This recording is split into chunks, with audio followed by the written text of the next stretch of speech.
Hello viewers, this is Ford Focus 1.0 2014. This car is having cranking issue. Sometimes it cranks and sometimes it doesn't. So we have controlled the starter motor. We have given direct power to the starter motor. The starter motor is working perfectly. So we have controlled also the starter motor relay, which is right here, and the fuse, the starter motor relay, they are okay.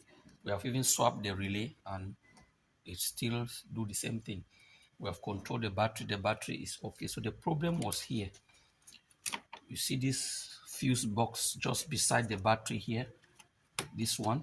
To remove it, you just need to pull this cable, and then there is small clips that holds it. You pull it at the back like this. Once you open it, you see this yellow cable here. I don't know if you can see it properly.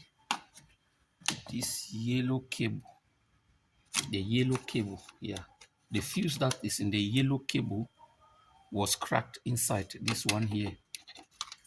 It's not easy to hold the phone and show you. Okay, this fuse here, the yellow cable, the first fuse, it was cracked inside.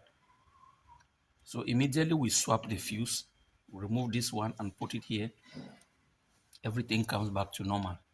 So this is the problem. So if you're having your Ford Focus, especially when it is sometimes crank or sometimes no crank at all, in most cases, if you have controlled everything and the problem persists, just come and check this fuse here. So thanks for watching my video. Please subscribe to my channel. If you are watching for the first time, like, share and comment. Thanks.